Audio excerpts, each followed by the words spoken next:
beliau menggambarkan kepada kita tentang demokrasi konstitusional, terus dengan beberapa bahasa, ya mungkin kalau teman-teman yang kembali kemudian membaca apa yang tadi beliau katakan ya, itu memang redaksinya seperti itu. Karena memang demokrasi konstitusional bertujuan untuk hal-hal tersebut. Tapi dalam konteks Indonesia, demokrasi konstitusional sebenarnya adalah antitesa daripada demokrasi institusional yang 32 tahun tidak memberikan hak rakyat dalam mengkonsumsi keadilan sebanyak-banyaknya. Tetapi kita lihat bahwa demokrasi konstitusional yang sekarang kita rasakan, ya, kalau Bapak Ibu bertanya demokrasi konstitusional itu apa? Itu dalilnya pasal 1 ayat 2. Kedaulatan di tangan rakyat dan dilaksanakan berdasarkan undang-undang. Kalau sudah bicara undang-undang, kita kejar lagi tuh undang-undang yang mana. Karena undang-undang kan sekarang itu ada undang-undang dasar yang 1945, ada yang Negara Republik Indonesia, yang tadi disebutkan oleh Bang Rocky, bukan NKRI tapi NRI, gitu. Negara Kesatuan Republik Indonesia, yang juga di dalamnya itu kalau kemudian kita lihat, itu banyak sekali hal-hal yang berkaitan satu sama lain. Ya. Jadi kendati kemudian ketika kita berbicara tentang demokrasi konstitusional yang mengacu pada pasal 1 ayat 2, tetapi dalam implementasinya kita kembali lagi kepada demokrasi institusional, di mana ruang demokrasi rakyat, apalagi misalnya dengan batasan-batasan tertentu yang dibuat untuk partisipasi politik, yang di situ sudah diuji 18 kali ya, termasuk Bung Rocky dan kawan-kawan di Mahkamah Konstitusi, ya. Kita ini kadang-kadang juga agak aneh lihat Mahkamah Konstitusi itu. Kenapa demikian? Karena mahkamah kalau berbicara tentang bagaimana kemudian sistem ketatanegaraan Indonesia mendesain sistem politiknya, apakah harus proporsional terbuka atau proporsional tertutup, itu dia tahu. Tapi kalau kemudian kita mau berbicara tentang presidensial threshold, itu seakan-akan mahkamah itu lupa bahwa patron utama daripada pasal 1 ayat 2 itu tidak kemudian bisa dilepaskan dari penafsiran yang letter luck saja. Jadi mahkamah pada sisi lain sering menggunakan penafsiran-penafsiran yang dilakukan secara sinkronisasi. Tetapi kenapa untuk kemudian berbicara tentang threshold yang merupakan ide dasar sebenarnya. Kalau sekarang kita bicara 20% threshold, itu kan sebenarnya kita ingin menagih pasal, ini bahasanya Pak Rocky nih, menagih ya. Menagih dengan pasal 1 ayat 2 itu mengenai kedaulatan. Kalau berbicara kedaulatan dengan angka yang 20% dan lain sebagainya, memang bukan terletak pada angkanya, tetapi ini kita melihat bahwa ada semangat, ya, semangat yang kemudian dielevasi dari sumber-sumber non hukum untuk kepentingan-kepentingan kelompok. Mengapa kemudian kita melihat bahwa semangat itu diambil dari sesuatu yang non hukum? Ya, karena pendalaman kita terhadap konstitusi itu kan sebenarnya akan mencerminkan bagaimana sebenarnya sistem ketatanegaraan kita itu ingin dibentuk seperti apa. Ya, ada salah satu tokoh namanya Sultan. Beliau mengatakan bahwa hukum, apalagi konstitusi itu, kita harus berbicara dalam perspektif denken einer gedachten. Artinya kita berbicara tentang sesuatu yang kemudian kita selami tanpa ada batasan di dalamnya. Karena konstitusi, walaupun pada dasarnya didesain untuk sesuatu yang sifatnya abstrak, ya, abstraksinya maksudnya supaya kemudian bisa dipakai lebih lama. Tetapi tidak serta-merta kemudian membuat konstitusi itu resisten dari pendapat, walaupun konstitusi itu komentar kita terhadapnya tidak merubah substansi-substansinya. Tapi jangan lupa, konstitusi itu tidak hanya terdiri dari undang-undang dasar. Ya. Konstitusi yang kita pahami sebagai warga bangsa adalah konstitusi yang juga lahir dari kebiasaan-kebiasaan yang timbul dari masyarakat. Nah, kebiasaan-kebiasaan timbul dari masyarakat itu tidak bisa dikukung dalam satu waktu, apalagi dalam satu pasal. Dia harus dikembangkan, dia harus diuji dengan waktu, sehingga kita mendapatkan sebuah gambaran tentang bagaimana republikanya Indonesia ini mau diarahkan ke sana. Ya, jadi sifat finalitas dari konstitusi itu kalau kita berbicara pasal 37-nya clear. tetapi sebagai sebuah perkembangan yang dapat membuat bangsa menemukan jalannya sendiri dalam rangka mengembangkan kredibilitas, wibawa bangsa, entah kemudian dalam skala internal atau bahkan lebih dari itu perlu kemudian diuraikan secara mandiri tanpa kita hanya bersandar pada konstitusi yang hanya dibaca secara letterlek. Begitu mungkin kira-kira yang bisa disampaikan. Oke, terima kasih Kanda Sakti. Mungkin saya ingin sedikit jauh mengembangkan terkait topik diskusi yang tadi terkait demokrasi dan ejawanta daripada demokrasi konstitusional. Jika kita melihat daripada belakangan ini, isu-isu terkait ancaman demokrasi kita, kemudian juga banyak masalah-masalah korupsi, dan juga penyelenggaraan pelaksanaan demokrasi kita yaitu pemilu 2024, memakan pagu anggaran yang sangat besar, ratusan triliun. Apakah itu bagian daripada ejawanta demokrasi kita? Seperti itu mungkin Bung Rocky bisa jelaskan apakah ini bagian daripada ejawanta demokrasi kita yang menghabiskan ratusan triliun rupiah hanya untuk kontestasi memilih wakil-wakil kita di parlemen. Jadi anggaran itu dimaksudkan untuk menyelamatkan surat suara dari awal dia dikumpulkan. Dengan kata lain ada kecurigaan bahwa surat suara itu akan didagangkan karena itu mesti diamankan. Kan logikanya begitu kan? Padahal sebetulnya di dalam demokrasi, kalau kita saling percaya, bahkan surat suara itu atau kotak suara itu dikumpulkan di tas kresek plastiknya nggak ada soal. Karena ada trustfulness di situ. Di zaman Yunani, anggota DPR itu tidak dipilih, diundi. Karena ada prinsip etik bahwa siapapun yang terundi, dia akan mewakili kepentingan tetangganya. Itu prinsip egaliter, primus inter pares. Kalau saya misalnya terundi, maka saya akan bela dia, saya bela dia, bela saudara. Kalau dia terundi sama, dia akan bela kita. Ada kesetaraan etika. Itu yang disebut sebagai public man. Orang publik itu sama etikanya tuh. Dasarnya begitu. Jadi buat apa ditakuti, diundi aja. Tetapi perkembangan kemudian ada oligarki, ada feodalisme, ada kapitalisme, ada pencuri, ada maling. Lalu diamankan surat-surat. Dari awal yang kita sebut pemilihan itu udah dicurigai sebagai kejahatan. Itu buruknya. Nah karena itu di Eropa sekarang ya, dibuat hal yang lebih mudah tuh ya lewat WA aja. Tapi nanti kalau WA kita disadap seperti WA saya tuh setiap 2 minggu saya mesti bersihin karena disadap. Artinya nggak ada kepercayaan publik lagi pada pengguna-pengguna sosial media karena dikontrol oleh kekuasaan. Jadi selama hegemoni itu berlangsung, demokrasi nggak bisa hidup. Sama hidup pemilu makin lama, kalau KPU kasih keterangan makin lama makin tinggi anggarannya. Artinya makin lama makin ada kejahatan dalam pemilu, gampangnya begitu. Kan mestinya KPU bilang kita turunkan aja anggarannya dibikin lebih sedikit karena kita udah saling percaya. Kan basisnya itu kan kepercayaan. Demokrasi ada trustfulness itu. Demikian sebaliknya, semakin banyak hukum yang kita buat oleh DPR itu penanda demokrasi nggak jalan. Kalau demokrasi jalan, saya nggak perlu laporin Anda ke pengadilan. Kita ngobrol aja begini kan.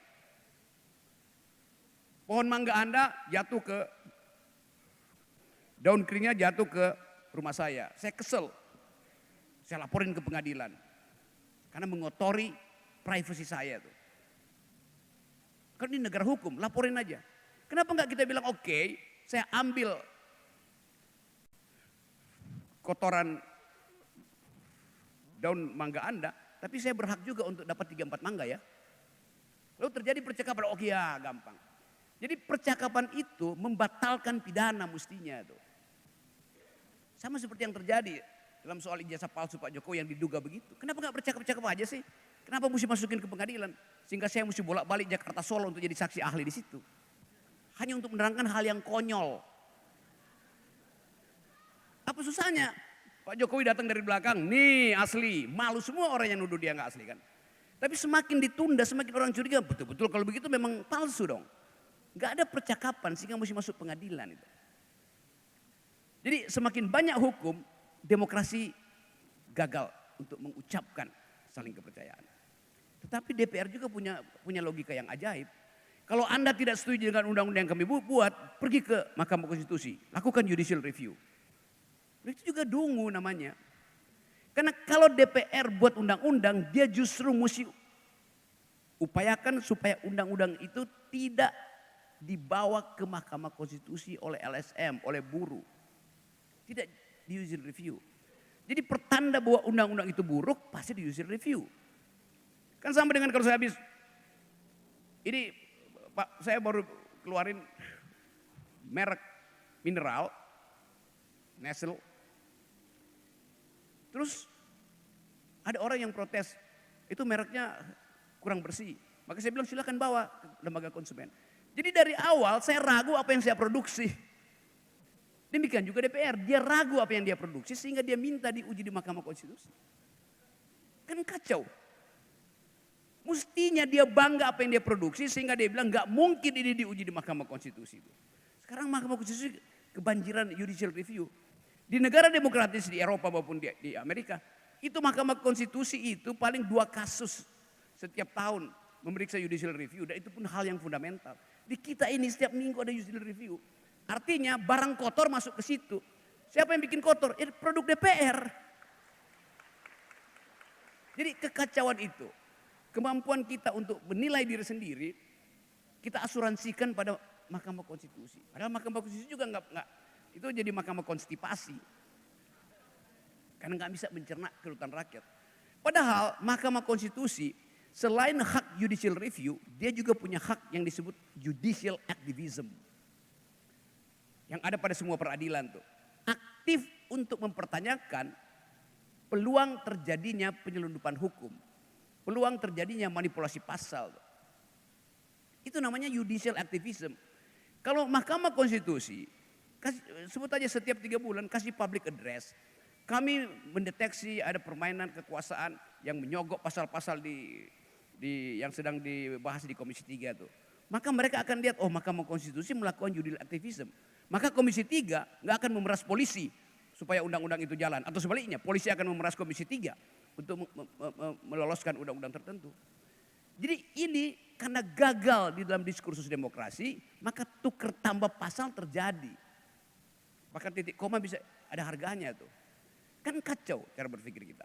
Jadi sekali lagi, permahnya harus mulai dengan upaya untuk membersihkan yang kita sebut kultur hukum kita itu buruk sekali itu. Ya, yes, coba lebih keras tepuk tangannya tuh. Jadi itu tanggung jawab Anda. Apalagi kalau Anda mau jadi hakim kan. Setiap mahasiswa Fakultas Hukum yang bercita-cita jadi hakim, sejak semester 1 dia udah saya anggap sebagai makhluk yang mulia tuh. Karena dia mau menegakkan keadilan. Menjadi hakim itu dari dalam dirinya tumbuh semacam keadilan. Karena itu mulai dari Permahi, Perhimpunan Mahasiswa Hukum Indonesia. Mahasiswa yang berupaya mempertahankan nilai. Jangan sampai Permahi jadi berubah menjadi Perhimpunan Maklar Hukum Indonesia. Yang sekarang lagi marak itu. Jadi keinginan untuk menegakkan hukum melalui sistem demokrasi terutama dimaksudkan supaya kita memuliakan percakapan warga negara. Yang terjadi sekarang kalau Anda disebut pengacara, Anda hanya disebut pengacara sekarang kalau Anda punya cincin 7 di 3 jari. Itu tanda pengacara. Gini. Padahal kasus dimenangkan lewat under table transaction. Lewat tukar tambah amplop, bukan lewat dalil di pengadilan. Jadi rusak sistem hukum kita. Karena itu saya berharap bahwa forum semacam ini rumuskan sesuatu supaya etik di dalam bernegara itu dimunculkan melalui kebersihan legal reasoning. Itu tambahan kecil dulu, nanti mungkin ada soal lain. Silakan. Mungkin tadi itu adalah argumentasi daripada dua narasumber kita. Di termin ini saya buka untuk 3 penanya untuk lebih mengembangkan dialog kali ini. Saya berikan kesempatan kepada 3 penanya dan saya mohon untuk penjelasan nama, delegasi, kemudian esensi daripada penanya. Jangan kita mencari sensasi, tapi esensi daripada menanyakan sesuatu kepada dua narasumber kita. Saya persilahkan kepada yang pertama di depan sebelah kanan, mungkin dari praktisi hukum mungkin keterwakilannya satu orang. Kemudian dari akademisi yang di belakang yang baju hitam, kemudian yang pakai kemeja dari sebelah kanan kita. Mungkin teman-teman kasih mic untuk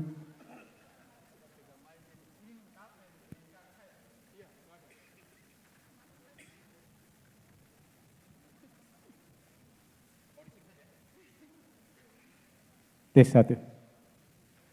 Baik, terima kasih atas kesempatan yang diberikan kepada saya. Assalamualaikum warahmatullahi wabarakatuh. Selamat sore dan salam sejahtera buat kita semua. Shalom.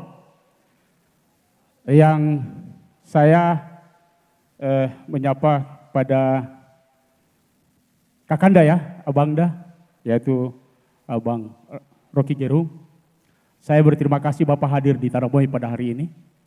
Karena selama ini saya melihat Bapak punya wajah dialog seperti apapun, cuman hanya melalui media. Dan hari ini merupakan kebanggaan buat saya, dan saya berterima kasih kepada adik-adik Permai. Hidup Permai! Terima kasih.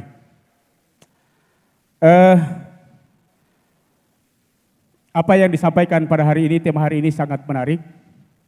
Tapi perlu saya kasih tahu Bung Rocky, bahwa NKRI itu yang Bung sampaikan tadi hanya NRI, tapi NKRI itu ada di tanah Papua, tidak ada di Jakarta. Kenapa saya katakan di sini? Karena bisa menjadi penjabat di luar daripada orang Papua itu hanya di Papua, tapi kalau di Jakarta sana belum ada orang Papua menjadi pejabat. Terkait menyangkut masalah demokrasi, kalau boleh saya bilang tadi bahwa oligarki, kemudian politik identitas, lalu demokrasi, ini mereka ini kalau boleh bilang beda-beda tipis. Mereka itu baru saudara sepupu. Kita melihat dari kekuasaan Soeharto 32 tahun.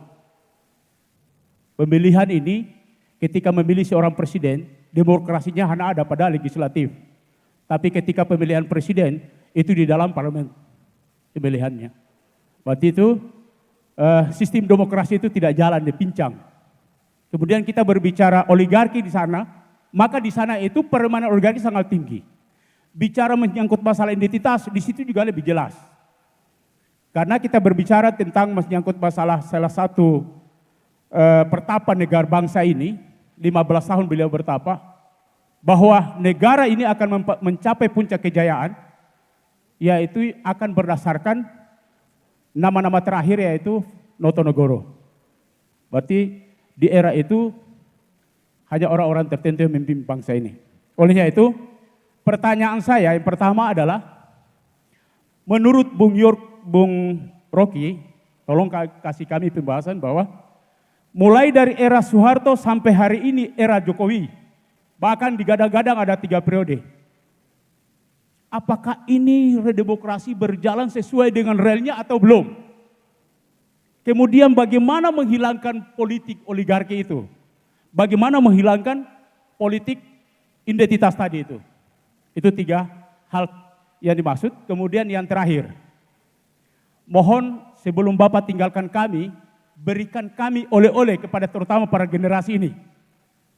Menghadapi pemilu 2024, apa yang harus kami lakukan dari 3 hal tadi? Inilah yang menjadi referensi buat kami sehingga pada saat pemilu 2024 betul-betul kami melaksanakan demokrasi yang sesuai yang hari ini yang Bapak amanatkan. Terima kasih. Assalamualaikum warahmatullahi wabarakatuh. Selamat sore dan salam sejahtera buat kita semua. Mau ditanggapi dulu atau kita lanjutkan? Tanggapi aja supaya nggak hilang ya, pelan-pelan, sedikit-sedikit aja. Ini pertanyaan yang sekaligus mengevaluasi kenyataan politik hari ini. Dan itu pertanyaan buat kita sebetulnya. Oke. Pertama soal oligarki itu. Betul, oligarki itu menetap dalam sistem politik kita. Tinggal kita tanya fungsinya apa sih oligarki ini. Konstitusi kita mengatakan sistem ekonomi digerakkan oleh 3 institusi. Satu adalah korporasi, perusahaan-perusahaan oligarki ini. Yang kedua adalah BUMN, Badan Usaha Milik Negara. Yang ketiga adalah koperasi. Jadi nggak mungkin kita hilangkan oligarki dari permainan politik atau di sistem ekonomi. Karena dijamin oleh konstitusi. Yaitu aktivitas swasta. Di dalam konstitusi disebut begitu.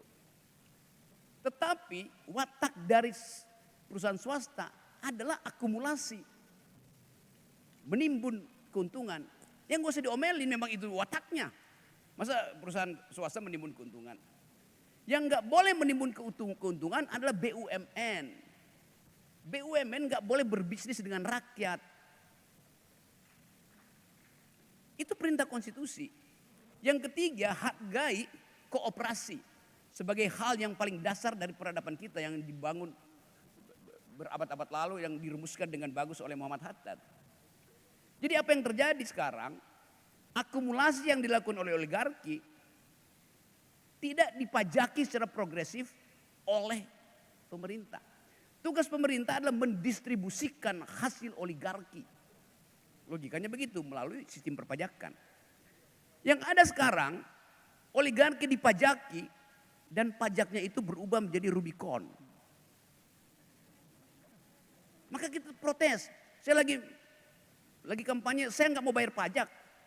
Waktu saya bayar pajak, saya ingin tetangga saya itu sekolah terus dari SD ke SMP ke SMA. Pajak saya untuk dia. Ternyata pajak itu tidak tiba pada anak yang ada di tetangga saya. Tiba pada anak seorang pejabat yang punya kemampuan untuk membeli barang mewah. Kan itu logika buruknya kan. Dan kita tagih misalnya sekarang. Siapapun calon presiden 2024, solusinya apa soal ini? Kalau tanya ke saya solusinya gampang. Mogok bayar pajak. Tapi nanti saya ditangkap. Tapi saya punya dalil. Hal yang sama sekarang berlaku di Prancis dan di Jerman. Semua orang Prancis, orang Jerman mengatakan kami tidak mau bayar pajak pada negara. Kenapa? Karena pajak kami dipakai untuk membiayai perang Ukraina dan Rusia. Perdana Menterinya begini-begini. Gak bisa ditangkap karena dia punya argumen tuh. Pilihannya cuma satu, tetap majaki. Tapi orang akan mengatakan enggak, dia gak mau bayar. Mau ngapain pemerintah kalau orang gak mau bayar pajak? Di kita sekarang, kita dipaksa bayar pajak. Padahal kita tahu pajaknya 360 triliun pajak yang diselundupkan itu sampai sekarang Sri Mulyani nggak bisa terangkan di mana. Yang oleh Mahfud MD dianggap sebagai pencucian uang. Jadi itu yang saya sebut tadi ketidakadilan tuh. Poin dasarnya di situ tuh. Balik lagi pada oligarki itu. Di zaman Pak Harto, oligarki itu dikasih hak untuk akumulasi. Tetapi Pak Harto pastikan harus kembali ke negara. Berapa yang kembali ke negara? 33% hasil eksploitasi oligarki balik ke negara dalam bentuk SD Impres, puskesmas. Zaman SBY yang balik ke negara tinggal 25%. Selebihnya diambil oligarki. Di zaman Pak Jokowi yang balik ke negara tinggal 8%. Itu datanya. Jadi kalau kita bayangkan sekarang, ya Pak Jokowi memelihara oligarki akhirnya. Bukan memperalat oligarki. Soeharto memperalat oligarki. Karena kapasitas swasta yang bermutu belum ada. Maka oke, rampok sumber daya kita, kata Pak Harto, tapi balikin ke saya ya. Masih balik 33%. SBY juga bilang begitu, masih balik 27%. Zaman Pak Jokowi yang balik tinggal 8%. Lalu orang marah, kenapa begitu? Ya jangan salahin saya cuma nerangin datanya. Dianggap saya berbohong, tanya researcher dunia tuh atau statistik kita, begitu keadaannya tuh. Jadi ini soal kebijakan politik. Jadi saya kritik itu sebetulnya. Lalu orang bilang Anda membenci Jokowi. Saya nggak benci Pak Jokowi. Saya benci kebijakan yang menyebabkan negara tidak mampu mendistribusikan harta yang ada di bumi kita. Kan itu intinya kan. Ada klik di sekitar Pak Jokowi. Ada klik di sekitar Ibu Sri Mulyani itu. Sehingga pajak bisa lolos itu. Jadi itu yang saya sebut kritik akademik. Saya pakai data untuk kritik gitu. Tapi saya diancam oleh undang-undang KUHP. Menghina presiden. hal yang nggak ada di dalam peradaban demokrasi. Presiden itu bukan orang, yang bisa dihina tuh orang, human dignity, martabatnya dihina. Presiden itu lembaga, masa presiden tersinggung? Gak boleh tersinggung presiden, kecuali subjek pribadi persona Presiden Jokowi. Itu yang diterangkan oleh SBY dulu. SBY diolok-olok sebagai kerbo. Kan ada dulu SBY, si Buya, kerbo. SBY biasa aja wong yang diolok-olok presiden, kok dia nggak bisa tersinggung. Tapi kalau menyangkut dirinya dia langsung laporin ke polisi kan. Jadi kita mesti paham bahwa dulu presiden itu tubuh publiknya melekat dengan tubuh privatnya. Ketika status pemimpin itu disebut raja. The king can do no wrong. Raja nggak boleh salah. Jadi kalau Anda menghina raja, Anda sekaligus menghina orang yang namanya dipakai sebagai raja. Karena melekat di situ, tubuh privat dan tubuh publiknya melekat. Kita sekarang sistemnya republik, tubuh privatnya berbeda dengan tubuh publiknya. Kenapa? Karena raja itu dipilih seumur hidup. Presiden dipilih 5 tahun sekali. Jadi nanti Pak Jokowi bilang, saya terhina martabat saya. Berapa lama? Ya selama 5 tahun. Martabat itu terhina seumur hidup. Jadi itu yang distingsi itu yang saya mau pisahkan secara akademis. Supaya tajam kita lihat. Kita kritik presiden atau menteri sebagai pembuat kebijakan, bukan sebagai orang. Saya kritik Pak Luhut, saya kritik Pak Mahfud karena dia berkedudukan sebagai menteri. Padahal saya bersahabat dengan Pak Mahfud. Kemarin saya masih satu panggung dengan Pak Mahfud di acara Mahkamah Konstitusi. Saya bercanda-bercanda aja mas. Tapi begitu soal kebijakan saya tetap kritik. Ibu Sri Mulyani itu teman baik saya. Dari zaman reformasi saya kasih kritik. Apalagi Pak Jokowi sebagai presiden, kita mesti kritik lebih keras lagi kan. Jadi dasar-dasar itu supaya kita paham tadi, kita mau demokrasi jalan benar tuh. Nah kenapa kita takut mengkritik? Karena ada undang-undang ITE yang gak ada gunanya sebetulnya. Kan dulu undang-undang ITE itu, saya kasih ilustrasi ya. Satu waktu saya naik Gunung Gede di Jawa Barat. Di situ mulai dipasang patok yang akan membatasi trayek perjalanan itu. Jadi di sepanjang jalan dari Gunung Putri ke Gunung Gede itu ada warung-warung kecil. Maka nggak boleh lagi orang lewat situ, kan itu warung mau ditutup. Karena di situ ada tulisan, ini ada proyek panas bumi, yaitu proyek strategis presiden. Masalahnya nggak ada sosialisasi itu. Satu waktu kepala desa di situ, lurah di situ, datang ke saya. Dia bilang, Pak Rocky, kalau saya foto orangnya lagi membatasi kebun saya itu, saya kena undang-undang ITE apa enggak? Jadi bayangkan, mau undang-undang ITE sampai pada kepala desa yang cuma SD. Urusan SD. Dia takut untuk bikin foto, untuk protes. Enggak ada sosialisasi, tiba-tiba dipatok di situ dan rakyatnya digusur. Saya tanya kenapa Anda takut? Karena itu ada tulisan, yaitu proyek strategis presiden. Kata proyek udah bikin dia takut. Kata strategis sudah bikin dia takut. Kata presiden apalagi? Jadi sebagai warga negara dia ketakutan sendiri terhadap lahannya. Saya mau bela itu. Apa salah saya? Supaya dia pulih hak dia. Tuntut saya bilang. Dia takut ada undang ITE. Nanti saya dianggap menyebarkan kebohongan. Nanti saya dianggap menghina petugas tuh. Jadi bayangin kultur hukum kita rusak. Karena ada hierarki. Yang boleh mempersoalkan cuma anggota DPR. Yang dibela oleh hak imunitas. Rakyat gak boleh persoalkan itu. Padahal undang-undang ITE itu dulu dibuat untuk memantau pergerakan uang berbasis elektronik dalam bentuk penyelundupan uang misalnya, money laundering, korupsi. Sekarang undang-undang itu gak ada gunanya lagi. Karena korupsi itu gak lewat sistem elektronik, bawa cash. Dolar. Gak bisa dibaca oleh PPATK itu. Nah sekarang yang diintai justru pikiran publik. Mestinya dia intai bangsat-bangsat yang memakai jalur undang-undang ITE itu menyelundupkan money laundering.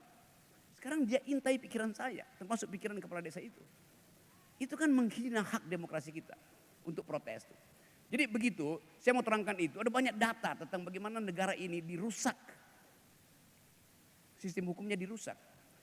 Karena tadi betul Sakti tadi bilang, petugas hukum kita, pengacara kita, hakim-hakim kita tidak diajar memberi interpretasi yang sifatnya living ideas. Yang ada di depan kita itu adalah hukum sebagai benda mati itu. Black letter of law. Hukum seperti yang ditulis di situ dalam bentuk huruf-huruf hitam tuh. Gak ada hermeneutics untuk memeriksa basis penilaian keadilan. Jadi sekali lagi Permahi saya minta betul buat lakukan kajian tentang kultur hukum kita. Kenapa kultur hukum kita berhenti? Membusuk bahkan karena feodalisme, karena kekuasaan. Padahal kita katakan negara ini negara hukum. Di dalamnya ada ide tentang keadilan tuh. Jadi sekali lagi bagian itu mudah-mudahan menjawab ya protes dan keresahan teman tadi. Makasih. Oleh-oleh, oke. Kita anggap aja pemilu jalan ya. Padahal saya nggak percaya pemilu akan jalan. Kalau saya lihat aktivitas di daerah itu begitu banyak dosen hukum tata negara yang disogok supaya membela tesis penundaan pemilu. Saya tahu macam-macam itu. Ada pengacara-pengacara kondang yang juga disewa negara supaya bersiap-siap kalau terjadi keadaan darurat atau kepentingan yang memaksa, maka pemilu akan ditunda, maka Anda mesti siap-siap untuk kasih argumen hukum ya, supaya Anda cepat kami promosikan jadi profesor. Itu saya dengar. Ada pengacara yang garasinya udah dibikin lebar. Kan akan dapat tambahan mobil di situ kalau pro penundaan pemilu itu. Jadi ada persiapan untuk penundaan pemilu. Dasarnya apa? Mudah kita baca. Pak Jokowi tidak punya kader untuk menjamin bahwa dia tidak akan dipersoalkan kalau dia lengser. Karena itu dia tunda pemilu tuh. Lalu muncul ide, kenapa mesti tunda pemilu? Kan ada Covid, nah Covidnya udah hilang. Karena ekonomi memburuk. Loh kata Pak Jokowi ekonomi lagi tumbuh. Kan itu intinya kan. Jadi kita mesti lihat akhirnya materi penundaan pemilu itu karena belum diperoleh calon presiden yang dipercaya oleh Pak Jokowi. Dulunya Ganjar, tapi Ibu Mega bilang nggak bisa Ganjar, Pak Jokowi cemas lagi. Cari-cari orang, nggak ada yang tunjuk. Akhirnya Prabowo ditunjuk. Sekarang Pak Prabowo merasa bahwa oke, dia akan menjamin Pak Jokowi, bahkan akan mengikuti program Pak Jokowi. Itu janji politik, kita nggak tahu belakangan apa. Tadi barusan saya baca nih 2 jam lalu tuh, Kepala BIN mengatakan aura Jokowi udah pindah pada Prabowo. Kepala BIN yang ngomong. Mungkin juga sebagai protes. Karena sebagian besar aktivitas BIN yang berhubungan dengan keamanan sudah dipindahkan ke Departemen Pertahanan. Di bawah kendali Pak Jokowi, Pak Prabowo. Jadi kita nggak tahu kepala BIN ini, siapa namanya? Budi Gunawan, nyindir atau kesel karena kekuasaannya dipreteli oleh presiden tuh. Kan BIN itu adalah center utama untuk mengumpulkan informasi dikasih pada user. Sekarang dipecah. Bagian-bagian mengenai pertahanan, keamanan itu BIN-nya itu dipindahin ke Departemen Pertahanan. Hal yang juga tidak konstitusional. Tapi tentu Pak Prabowo bergembira karena didapat kesempatan untuk mengumpulkan informasi demi teori pertahanan semesta yang sedang dibangun oleh Pak Prabowo.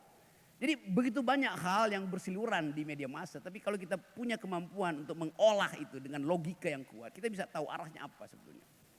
Nah, balik tadi pada oleh-oleh. Yang ada sekarang, orang berebut menafsirkan siapa calon presiden berdasarkan hasil survei elektabilitas. KPU juga dasarkan itu. Saya sebagai akademisi, saya membuang itu. Saya ingin calon presiden kita bukan diukur pertama-tama oleh elektabilitasnya, tetapi oleh etikabilitasnya, etikability atau moralitasnya. Yang kedua, dia harus lolos prinsip intelektualitas supaya mampu berargumen dalam diplomasi luar negeri. Baru elektabilitas. Jadi scrutinize dulu, Anda etikabilitasnya cukup apa enggak? Baru periksa intelektualitas cukup apa enggak? Baru kita bicara tentang elektabilitas. Semua calon presiden yang ada sekarang Itu dasarnya elektabilitas. Intelektualitas nggak diuji. Kita nggak tahu calon presiden Ganjar, Prabowo, Anies segala macam itu. Kalau masuk di ruangan ini bisa nggak mereka jawab cara untuk menyelamatkan hutan Indonesia, Papua misalnya. Saya mau tanya, Papua itu ada 37 juta tutupan hutan. 37 juta hektar. 80% adalah hutan primer. Di dalam 80% hutan primer itu ada 2.000 jenis mamalia. Ada 20.000 jenis ular yang melata, serangga segala macam. Ada 2.000 jenis pohon. Ada 500 masyarakat adat di situ. Sekarang dibikin food estate. Tanpa bertanya pada cacing itu. Tanpa bertanya pada burung cendrawasih. Kan pohon Papua itu hak burung cendrawasih untuk memadu cinta. Habitat dia digusur demi food estate yang akhirnya gagal. Hutannya udah ditebang. Jadi sekali lagi kalau kita bertanya pada calon presiden ini, Anda mau apain? Perusahaan lingkungan di Papua. Mampu gak dia jawab? Kalau kita bertanya pada semua calon presiden, kalau terjadi eskalasi perang antara proksi Amerika dan Cina di Indo-Pasifik, nasib Papua apa? Mau dipaksa untuk memihak Cina atau memihak Amerika? Di dalamnya ada kepentingan bisnis internasional. Kan itu yang mesti kita tanya. Pada calon presiden kita mau tanya, mampu nggak Anda kembalikan kepercayaan publik tentang perpajakan? Nggak ada, kita lihat kan.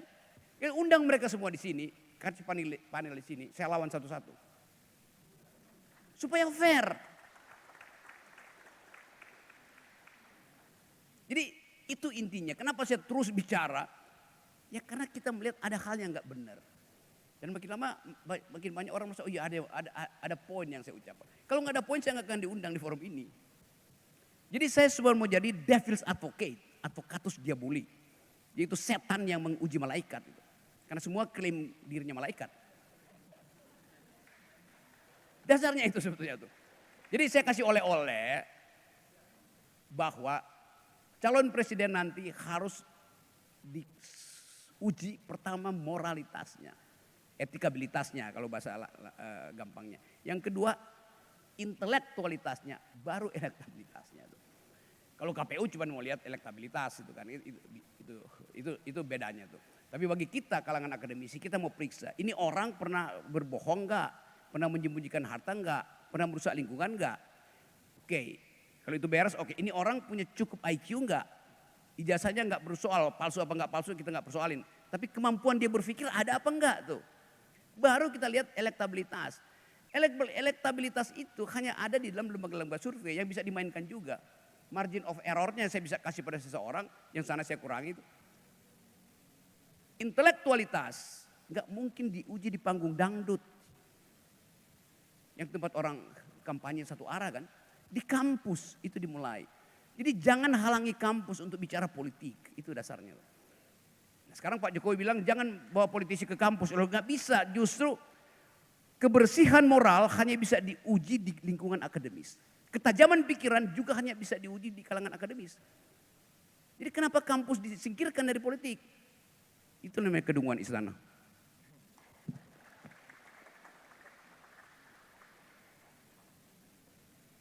Oke, yang berikutnya penanya kedua, saya persilahkan.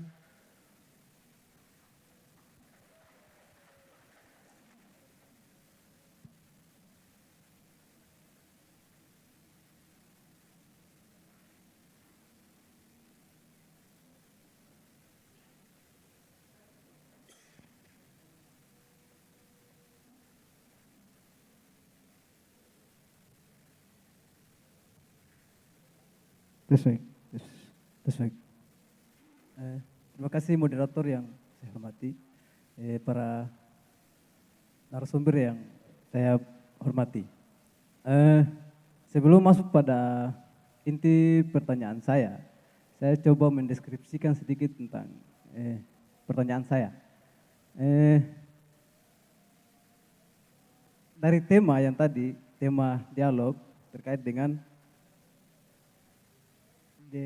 demokrasi konstitusional politik hukum dan oligarki.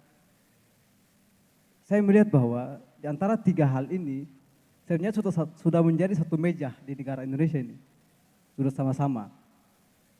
Makanya saya lihat bahwa dari sistem demokrasi, bukan lagi di Indonesia pada faktanya, sistem demokrasi itu bukan lagi sistem demokrasi konstitusional, tapi sistem demokrasi kapitalis. Kenapa? Karena dari dulu misalnya, kita lihat bahwa negara itu menolak partai. Golkar misalnya itu, dulu itu kan perwakilan negara itu hanya ditunjuk dari golongan-golongan, agamawan, pemuda, perempuan dan buruh dan lain sebagainya, dan dibentuk yang dimaksud dengan golongan karya. Golongan itu yang mewakili suara rakyat ke sana, dan itu anti partai. Ternyata berubah menjadi partai itu ketika Golkar juga itu terancam bubar. Nah, maka dia berubah menjadi partai. Langsung ke substansi pertanyaannya, karena mengingat waktu juga. Dan partai itu berselingkuh dengan, nah maka dari dulunya di Yunani misalnya demokrasi itu dikenal dengan dari rakyat untuk rakyat, berubah menjadi oligarki, permainan sirkulasi elit global. Maka disitulah partai mulai bekerjasama dengan oligarki. Nah, faktanya sekarang undang-undang tentang profesional tertutup, ternyata kita mengetahui bahwa itu partai menunjuk kandidat untuk menjadi presiden. Nah, yang membiayai partai adalah investor. Jadi oligarki yang sebenarnya oligarki akar daripada persoalan ini. Maka menjadi pertanyaan saya, bagaimana kita memisahkan antara permainan oligarki dalam menguasai partai? Berarti ternyata permasalahannya ada pada partai. Apakah bisa partai ini dibubarkan saja supaya kembali kepada budaya Indonesia yang anti partai dari awal? Karena oligarki telah menguasai lumbung hukum. Oke, sudah ada substansinya mengenai terkait pertanyaan saudara. Politik hukum. Dulunya desentralisasi itu diganti menjadi dekonsentrasi, bahwa setiap sumber daya alam yang dikuasai oleh investor di daerah itu dikembalikan ke elit. Jadi kembali ke oligarki juga. Ini ibarat dari partai kembali ke partai, bukan dari rakyat kembali ke rakyat. Oke, terima kasih saudara. Mungkin saya kasih ke Kanda Sakti. Pertanyaannya mengenai ada 2 poin. Yang poin pertama mengenai terkait apakah sistem kepartaian kita harus dihapuskan karena itu juga ada terkoneksi dengan sistem oligarki misalnya. Kemudian yang kedua terkait politik hukum kita. Untuk Kakanda saya silahkan untuk mungkin disanggah terkait pertanyaan itu. Kepada Kakanda saya persilahkan. Ya baik, terima kasih. Sistem kepartaian. Sebenarnya kalau kita ingin melihat sistem kepartaian, kita bicara undang-undangnya dulu tuh. Jadi ketika dalam satu keadaan, waktu itu saya coba membaca tentang definisi tentang partai politik. Kalau kita pakai pendapatnya para ahli kan bosan. Misalnya Sartori mengatakan seperti ini, Hannah Arendt mengatakan seperti ini. Nah, kita ingin melihat bagaimana pikiran reformis kita dalam menyusun konsep tentang partai politik itu seperti apa. Maksud saya ingin mendeteksi kira-kira partai politik ini dibangun lalu kemudian manfaatnya bagi masyarakat apa, kan seperti itu. Nah, kalau kemudian kita kembali kepada undang-undang partai politik, di situ kita lihat arahnya partai politik itu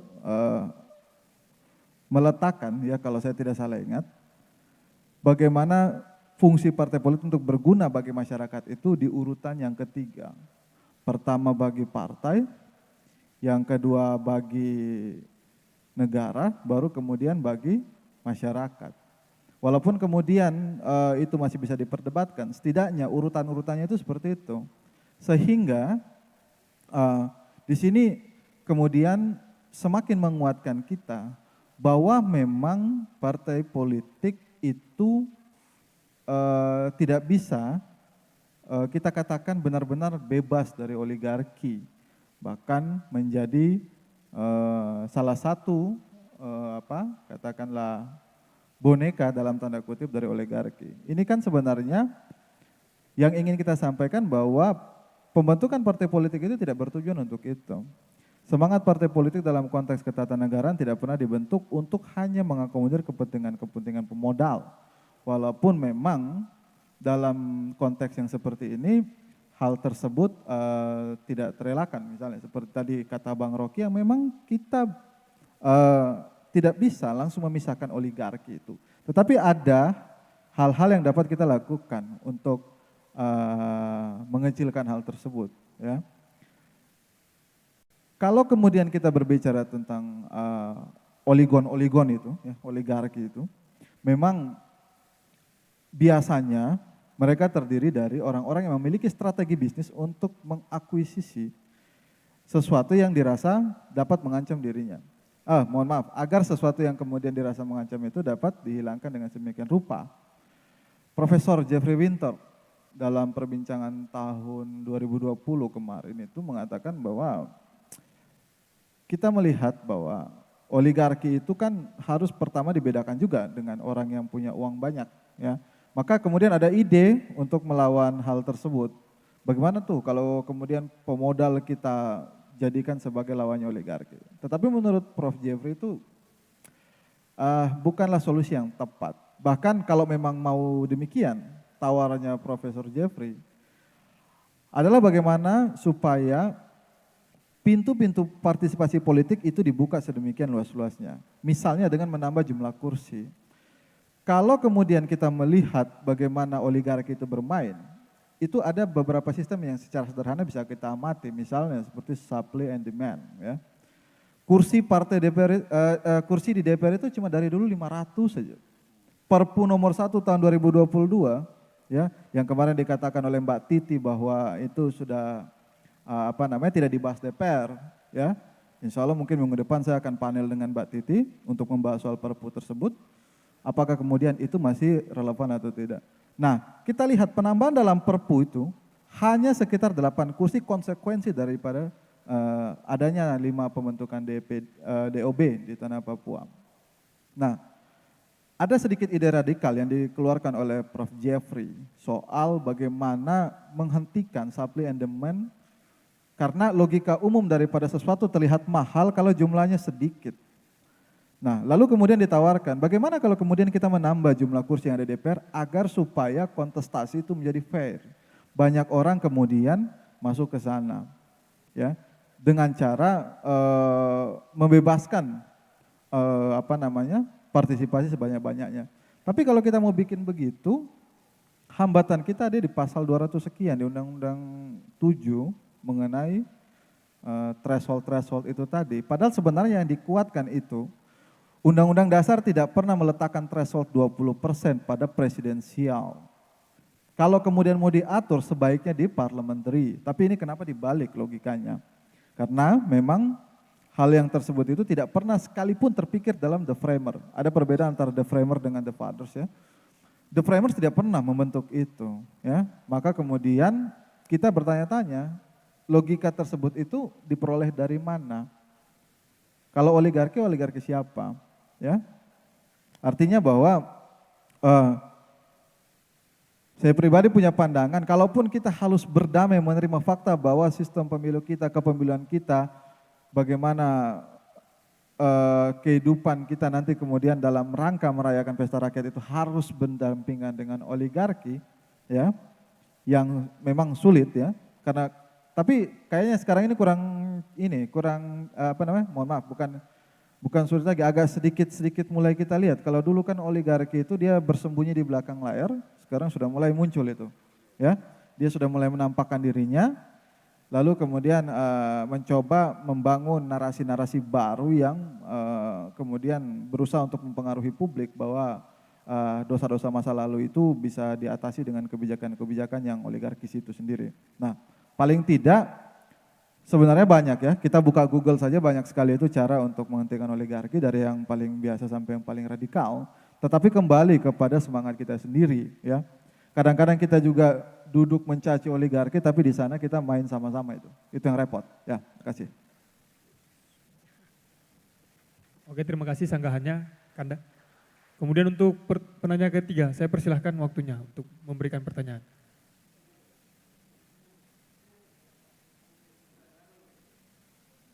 Nanti masih ada termin kedua, nanti mungkin saya buka untuk penanya selanjutnya lagi.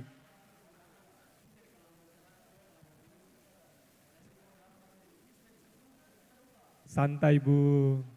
Ini demokrasi, bagian daripada pemenuhan kedaulatan, tapi bukan pemenuhan untuk nafsu, untuk menanyakan pertanyaan-pertanyaan. Ini banyak audiensi.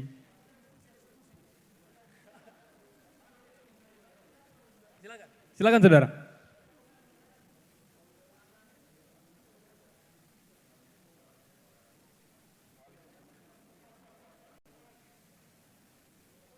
Tes satu.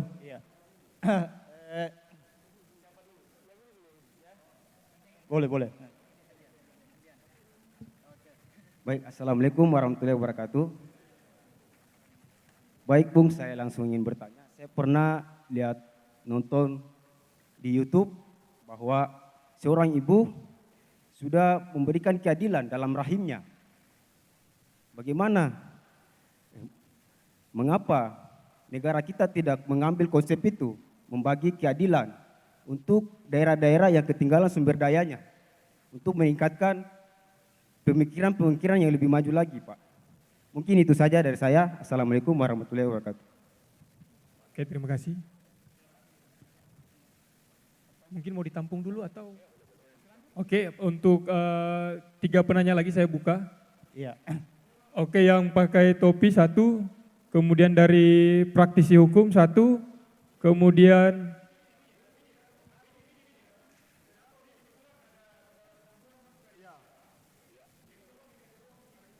yang dari perempuan yang belakang di bagian kiri saya, mungkin itu penanya ketiga.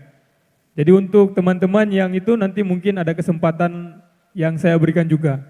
Mengingat waktu ya saya persilahkan kepada penanya berikutnya untuk memberikan pertanyaan. Iya. Oke, baik. Terima kasih atas waktu yang diberikan kepada saya. Saya langsung saja bahwa sesuai dengan tema yang sudah disampaikan tadi, ini sangat menarik. Ada beberapa yang saya kutip dari diskusi-diskusi yang sudah jalan tadi, bahwa terkait dengan oligarki. Maka sistem kekuasaan yang ada di Indonesia ini, kalau saya mau bilang itu demokrasi, oligarki sudah melakukan peternakan. Itu tidak hanya di pusat Bung Rocky, tapi itu sudah sampai ke daerah-daerah. Nah, jadi saya perumpamakan seperti virus corona, COVID-19. Kenapa saya perumpamakan seperti COVID? Karena oligarki juga berkembang itu cepat. Seperti itu. Jadi ya kemudian demokrasi kita yang hari ini sudah diambang kehancuran. Oleh sebab itu, maka melalui dialog ini saya ingin menyampaikan kepada Bung Rocky bahwa sebagai solusi menyelamatkan demokrasi Indonesia adalah kalau hanya satu Bung Rocky gerung di Indonesia itu belum cukup. Maka membutuhkan dan memerlukan Bung Rocky gerung itu sebanyak-banyaknya termasuk di Papua. Saya melihat bahwa terus terang saja syukur alhamdulillah Permahi sudah memfasilitasi untuk membuka dialog ini, bahwasanya di Papua sendiri bahwa di sini dialog-dialog publik seperti ini, kemudian dari kampus juga sudah mulai menutup untuk mengkritisi pemerintah, maka di sini saya katakan bahwa inilah bentuk-bentuk bahwa demokrasi ke depan ini itu bukan tambah bagaimana untuk kita jadikan untuk membaik, tapi ini malah memburuk. Nah, maka pada intinya adalah dari sisi keadilan, saya mungkin menyampaikan ini dan menjadi oleh-oleh juga mungkin Bung Rocky bahwa keadilan kekuasaan di Indonesia itu bila dikatakan adil itu ketika pemimpin itu mewakili, mempresentasikan dari semua suku-suku di Indonesia. Dan hari ini adalah yang menjadi presiden adalah dari Indonesia bagian barat, tapi tidak pernah diberikan kesempatan untuk suku-suku lain. Oke, substansi daripada pertanyaan. Yang menjadi pertanyaan saya adalah bagaimana kemudian demokrasi oligarki ini kemudian mulai berlahan-lahan untuk memberikan sosialisasi ke masyarakat melalui dialog-dialog seperti ini. Mungkin salah satunya di Papua mungkin tidak hanya satu kali, tapi mungkin beberapa kali. Ya, mungkin itu menjadi pertanyaan kemudian bagaimana pemilu ke depan itu bisa menghasilkan pemimpin-pemimpin yang betul-betul memperjuangkan daripada aspirasi masyarakat. Oke, terima kasih. Terima kasih. Atas pertanyaannya, saya rasa itu menjelaskan terkait masukan dan saran untuk kita semua juga. Kemudian yang saya mau mengingatkan kepada para penanya, bahwa kita harus betul-betul melihat daripada esensi argumentasi yang diberikan oleh kedua narasumber kita. Jangan melihat sensasi sehingga pertanyaan kita keluar daripada tema yang kita angkat bersama. Karena ada tujuan daripada substansi dari dialog ini kita hadirkan. Sehingga kesimpulan daripada dialog ini kita akan bawa ke dialog-dialog yang kita lebih mengembangkan dan menimbulkan regulasi untuk Indonesia ataupun Papua Barat Daya yang lebih berkembang ataupun maju. Kemudian untuk penanya selanjutnya saya persilahkan. Baik, terima kasih. Izin. Ya, perkenalkan nama saya Denis Farwan. Mungkin izin selamat datang di Tanah Papua. Abang Rocky di Jakarta berdebat dengan senior saya Bung Ali Mokhtar Ngobalin. Di sini saya mewakili akademisi. Kebetulan saya Ketua Bidang Hukum dan HAM DPD Gemini Tanah Papua. Oke, terima kasih. Oke, sebelum saya masuk pada pertanyaan saya buat beberapa pernyataan. Pernyataan saya semester 3 di Fakultas Hukum. Saya membantu membongkar gaya kapitalis atau oligarki di salah satu perusahaan kelapa sawit berjumlah 2.500 sekian dan hasilnya dibayar. Itu pada tahun 2019 di Kabupaten Kelamono Tanamoi. Tahun 2020 saya lagi-lagi sendiri menggunakan kapasitas selaku aktivis bersama teman-teman HMI beberapa orang. Kami bongkar lagi sistem kapitalis yang ada di Moi Sigin dengan membayar 414 miliar. Itu terbukti di Moi Sigin di atas kelapa sawit. Substansi pertanyaan. Substansinya begini. Menurut Bung Rocky kita bicara tentang telah hukumnya. Menurut Bung Rocky, apakah Undang-Undang nomor 13 tahun 2003 yang kemudian sudah dibatalkan, lalu Undang-Undang Cipta Kerja, Omnibus Law yang Cipta Kerja itu masih bisa dipertahankan atau direvisi atau diperbaiki seperti apa? Karena kami rakyat Papua banyak tertindas dengan sistem dalam dunia pekerja. Itu pertanyaan saya yang pertama. Yang kedua, terkait dengan opini publik kali ini tentang hukum ya. Sebenarnya hukum itu, para penegak hukum ini juga kadang dalam memutuskan sebuah sistem ini terhadap itu dari sistem pendapat publik atau opini publik. Ya, mungkin yang kenyataan ini lagi viral-viral. Sebentar Pak Moderator, kita punya hak untuk berdemokrasi. Siap. Ya, jadi kita hanya bukan sebatas diskusi tapi kita harus eksekusi. Kita berbicara realita yang terjadi di Tanah Papua hari ini. Saya lagi mau bertanya tapi tidak bisa karena dibatasi oleh moderator. Jadi Ya, karena itu kita pertanyaan terbatas saya. oleh waktu ya. Mohon maaf Pertanyaan sudah. yang kedua, yang tadi Bapak Pak Bung Rocky menjelaskan tentang konstitusi menyangkut kewenangan Mahkamah Konstitusi MK hari ini. Kalau tidak salah dan tidak, itu tahun 2003 terjadi sengketa pilkada Kabupaten Mimika, lalu sengketa Kabupaten Kolaka waktu itu. Itu diantara itu ada dari sistem tata negara ya. Itu sekitar, ini menyangkut pemilu juga, sekitar 1000, kalau saya tidak salah 100 lebih atau apa perkara yang masuk ke Mahkamah Konstitusi, hanya 2 atau 3 perkara yang diputuskan oleh Mahkamah Konstitusi. Menurut Bapak sistem hukum atau sistem tata negara kita dalam keputusan kewenangan Mahkamah Konstitusi yang hari ini sebagai lembaga penegak hukum itu adil atau tidak? Sebenarnya saya punya banyak pertanyaan Pak, ini gaya saya. Cukup. Karena dari Bung Kara cuma cukup 2 itu. Terima kasih, saya kembalikan. Oke, mungkin yang tadi dari perwakilan perempuan saya persilahkan. Terima kasih, selamat malam untuk kita semua. Sebelumnya saya bukan background dari hukum ya, dan saya datang ikut seminar ini karena saya mau ketemu sama Bapak Rocky Gerung. Saya fans sekali sama beliau. Saya mengikuti beliau punya banyak YouTube yang soal bahas untuk feminisme. Saya sangat tertarik sekali bahas soal isu-isu perempuan. Yang pertama saya tanyakan di sini untuk Bapak Pak Sakti, Bapak dari bidang akademis, bagaimana Bapak melihat praktek-praktek demokrasi atau yang teman-teman tadi bahas soal judulnya oligarki yang terjadi di Provinsi Papua Barat Daya dan terutama di Kota Sorong, Papua Barat ini. Dan yang kedua yang saya mau tanyakan untuk Pak Rocky Gerung, Pak, menurut Bapak apakah dari pusat mereka sudah melihat dan punya fokus tersendiri untuk demokrasi yang terjadi di Papua? Khususnya buat kita yang tadi seperti Bapak bilang isu HAM, kerusakan lingkungan yang terjadi di Papua, apakah dari pusat sudah punya demokrasi yang baik untuk kita atau belum? Itu saja, terima kasih. Oke, terima kasih. Terakhir, untuk penanya terakhir, saya persilahkan. Yang sudah terpilih tadi, ini terakhir. Karena kita terbatas oleh waktu juga, ada tim kiper juga sudah mengingatkan, sehingga mungkin pertanyaannya ke esensi, jangan mencari sensasi dan menanyakan hal-hal di luar daripada konteks dialog. Oke, baik, langsung saja. Saya juga punya pertanyaan esensi ya. Jangan terlalu lama juga jadi. Nah, terima kasih Bang Rocky, selamat datang. Salam akal sehat.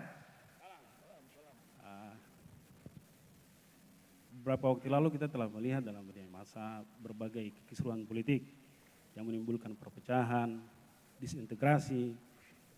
Kemudian pemerintah dalam rangka ingin merawat persatuan, merawat kembali persatuan, nasionalisme, serta demokrasi itu sendiri, pemerintah menggemakan jargon revolusi mental. Di sisi lain, Bang Rocky menggemakan jargon revolusi akal. Menurut saya itu revolusi yang kurang berstamina, menurut saya. Karena kita melihat berbagai tokoh revolusioner dari abad ke-12, yang tadi Pak Rocky Gerung bilang abad ke-15 ya kalau biasa. Kalau saya tinjau 300 tahun sebelumnya, bahkan 300 tahun sebelumnya. Sejarah perjuangan konstitusi yang digaungkan dalam suatu piagam Magna Carta dan Bill of Rights yang justru ironinya dilakukan oleh institusi iman, gereja. Kemudian balik lagi ke masa berikutnya di awal abad 19 yang dikenal dengan seorang tokoh revolusioner dari India yang dikenal dengan Mahatma Gandhi menggemakan revolusi spiritual dengan falsafah pergerakan ahimsa. Seperti itu. Nah, kemudian kita melihat substansi daripada revolusi spiritual yang digemakan dalam rangka, sebenarnya esensinya sama sih, mau monarki ke siklus apa yang disebutkan oleh tokoh Yunani, filsuf Yunani abad ke-1 Masehi, siklus Polybus kalau tidak salah, dia menjelaskan bahwa kekuasaan itu senantiasa berputar di antara 6 fase, tirani, monarki, bentuk pengurusannya tirani, aristokrasi, bentuk pengurusannya oligarki, demokrasi, bentuk pengurusannya oklorasi. Saya melihat ketika pemerintah diwarnai dengan kedunguan, maka bukan lagi demokrasi yang menjadi ciri dalam memerintah dan menyelenggarakan pemerintahan negara, tapi oklorasi. Kita berada dalam fase oklorasi. Bukan lagi demokrasi atau bahkan bukan oligarki, Pak. Jadi kita perlu semacam stimulus untuk memberikan suatu lompatan, baik mungkin lompatan regresif atau lompatan progresif. Pertanyaannya sudah. Jadi kalau seperti tokoh revolusioner, maksudnya pertanyaan saya, kalau tokoh revolusioner menggemakan revolusi mereka dengan revolusi spiritual, dengan falsafah ahimsa misalnya seperti Mahatma Gandhi, kira-kira Bang Rocky menggemakan revolusi akal dengan falsafah pergerakan apa gitu. Ada banyak serangkaian falsafah pergerakan yang saya tahu, seperti sindikalisme mutualisme, sindikalisme gradualis, dan berbagai falsafah pergerakan. Kira-kira menurut Bang Rocky punya falsafah apa untuk memotori sebagai energi, sebagai embrio untuk melahirkan revolusi baru bagi keadilan sosial yang merupakan esensi dari demokrasi itu sendiri. Terima kasih. Oke, terima kasih. Ada 5 pertanyaan yang diajukan kepada Bung Rocky dan Bang Sakti. Masing-masing saya tadi catat ada 2 penanya juga menanyakan terkait perihal yang mungkin mendekati pembahasan dari argumen Bang Sakti, kemudian juga dari 3 penanya dan terakhir menanyakan terkait spesifiknya untuk Bung Rocky menjawab.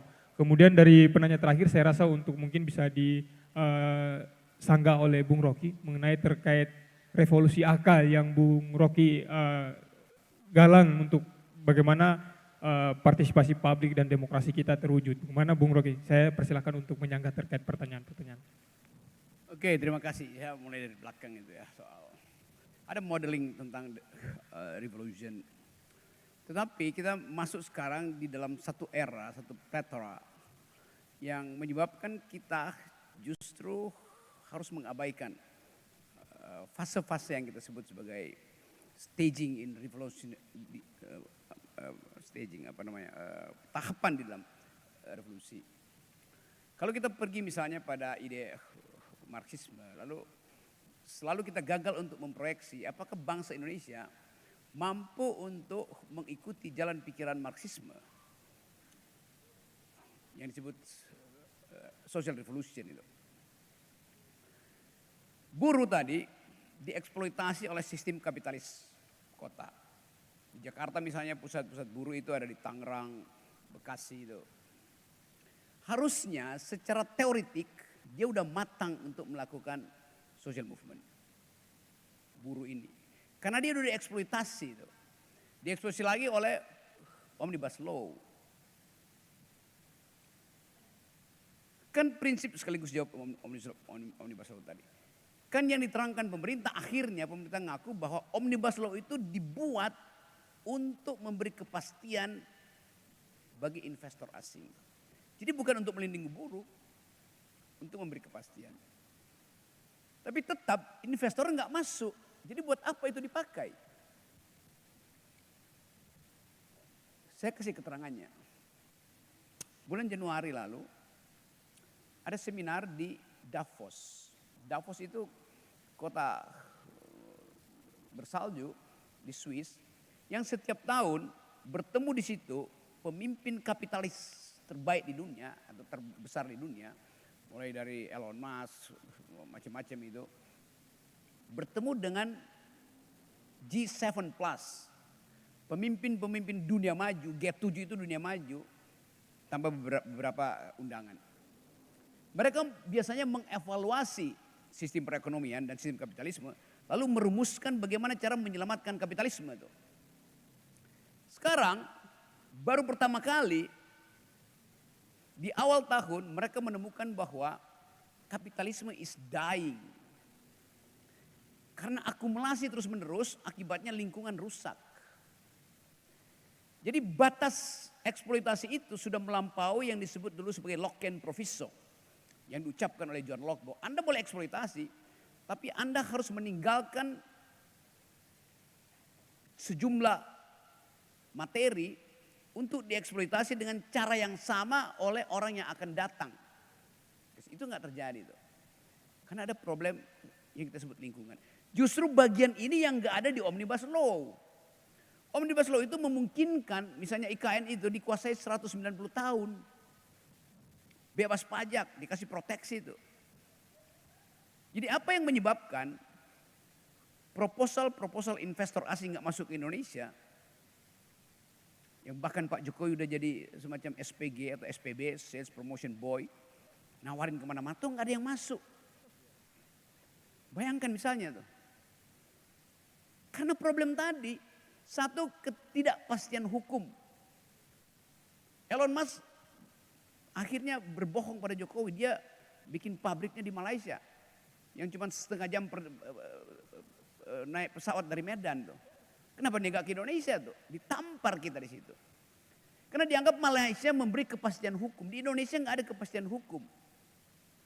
Undang-undang Omnibus Law yang udah ditolak oleh Mahkamah Konstitusi Toh masih dibuatkan aturan-aturan detail ke bawah itu untuk memungkinkan penambahan kapasitas produksi bagi perusahaan-perusahaan yang sedang mengolah ekstraktif industri.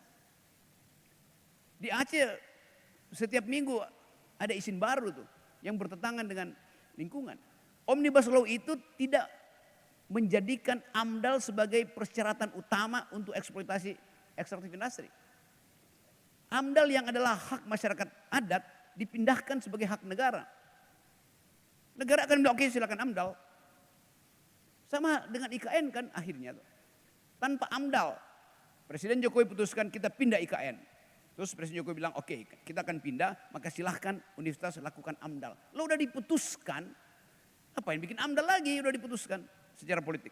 Kan mestinya AMDAL dulu sebagai kegiatan pertama dari hukum lingkungan, AMDAL itu adalah prasyarat. Bukan setelah diputuskan baru ada AMDAL. Nah bagian ini yang sampai kira-kira 2 hari lalu Amerika masih kasih provokasi, itu IKN buat apa sih? Satu kalimat dari Amerika, Presiden Joe Biden bilang, buat apa IKN? Seluruh dunia akan menganggap IKN itu nggak layak untuk dijadikan lahan investasi. Berhentikan, hanya satu kalimat dari Presiden Joe Biden. Karena itu nggak ada yang masuk lagi sekarang.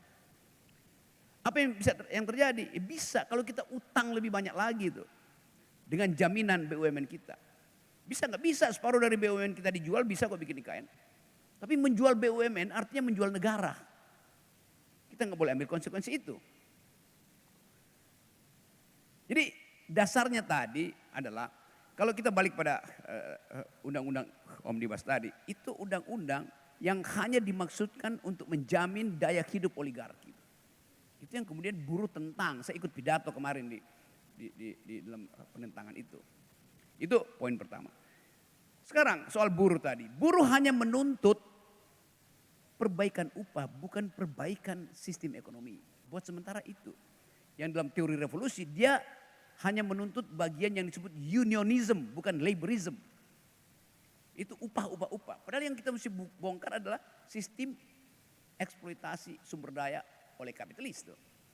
Nah itu yang kemarin diputuskan di Davos. Bahwa investor, global financial player, hanya akan masuk ke negeri di mana ada kesehatan hukum dan kesehatan lingkungan. Enggak dibuka di Indonesia tuh, karena takut kalau itu dibuka tuh. Itu akan terjadi. Jadi udah pasti ekonomi kita akan macet. Kalau orang bilang akan enggak bakal karena enggak ada yang mau masuk ke Indonesia. Yang kedua, Bahlil yang tidak pernah ada di Papua mengatakan ada 1.200 triliun yang akan masuk ke Indonesia. Lalu Pak Jokowi senang itu. Sekarang mana 1.200 triliun itu? Dia bilang sudah masuk. Kalau sudah masuk berarti ada pertumbuhan ekonomi, ada lapangan kerja. Kalau sudah masuk. Pada saat yang sama BPS bilang, selama tahun 2022 ada 1 juta pengangguran baru di Indonesia tuh. Lo ada masuk investasi kok ada pengangguran, di mana logikanya tuh? Ini presiden dibohongi oleh data. Jelas itu yang terjadi. Sekarang pertanyaan lebih penting adalah, kalau buruh mau bergerak di dalam teori Marxisme, revolusi sosial, buruh yang dieksploitasi oleh kapitalisme, dia akan mengalami alienasi dengan alat produksinya. Tuh. Dianggap alat produksi itu menjajah dia. Tuh. Maka akan ada perubahan kualitatif di dalam pikiran buruh untuk menghasilkan perubahan secara kualitatif, secara total. Tapi ada masalah di Indonesia. Buruh yang habis dieksploitasi di Jakarta, dia pulang ke daerah, nanti lebaran dia pulang ke daerah, dia bawa hadiah ke daerah. Bawa motor listrik ke daerah. Dia jadi kapitalis kecil di daerah, kendati dia baru habis dieksploitasi di Tangerang. Ini yang di dalam ilmu antropologi disebut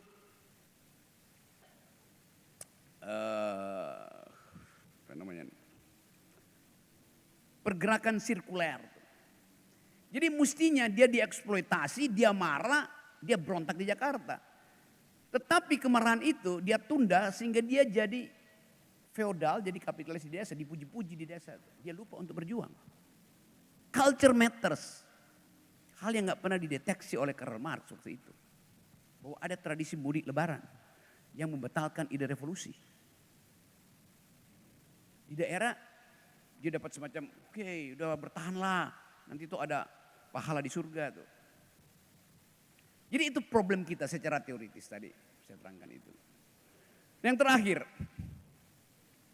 soal keadilan yang basisnya adalah rahim perempuan tadi. Yang pertama kali merasakan ketidakadilan kalau terjadi eksploitasi tadi, sumber daya alam, daya beli turun. Yang pertama kali merasakan ketidakadilan adalah bagian yang paling dasar dari piramida sosial kita. Namanya kaum proletar. Tetapi di dalam kaum proletar itu ada lapisan yang lebih proletariat lagi, yaitu kaum perempuan. Jadi perempuan adalah proletarnya proletariat. Itu yang terjadi. Karena dia nggak bisa lagi mengatur uang jajan buat anaknya. Karena daya beli berkurang. Pendapatan suaminya tidak mencukupi. Jadi kesulitan ekonomi membebani pertama-tama adalah rahim perempuan. Dan itu yang kita bisa tunjukkan dengan fakta. Bahwa di Indonesia hari ini, stunting itu, pengkerdilan manusia karena nutrisi kurang, prevalensinya 24-25%. Artinya, setiap 4 kelahiran ada 1 anak yang kekurangan gizi. Mengalami stunting. Anak yang kekurangan gizi tidak mungkin diandalkan jadi bonus demografi untuk bersaing dengan anak Singapura, anak Filipina, anak Vietnam. Dalam usia formative years-nya, usia pembentukan otak, anak yang lahir kekurangan gizi, otaknya akan nyusut 25%. Dan itu yang menerangkan kenapa IQ Indonesia selama kepemimpinan Pak Jokowi tinggal 70. Dekat-dekat simpanse. Anda Google, datanya bukan dari saya, itu data dunia bilang begitu. Singapura di atas 100, Vietnam 100 sekian. Kita segitu tinggal. Jadi memang ada kebijakan yang gagal untuk memelihara perintah konstitusi cerdaskan kehidupan bangsa. Melalui apa? Beri mereka nutrisi, beri mereka daging, beri mereka protein. Pelihara kesehatan kehamilan ibu. Itu semua trade off-nya tidak terjadi karena hak ibu untuk memperoleh kacang hijau demi bayinya, hak ibu untuk memperoleh vitamin berubah menjadi materi aspal untuk membangun jalan tol. Trade off-nya begitu.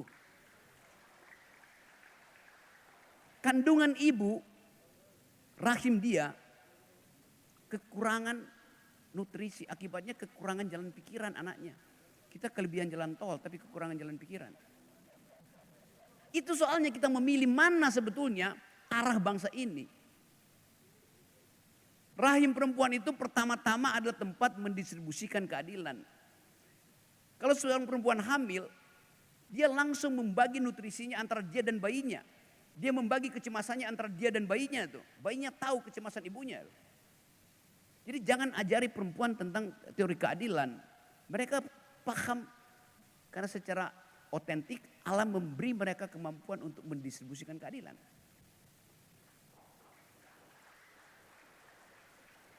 Jadi sekali lagi saya terangkan itu semata-mata dengan sudut pandang akademis.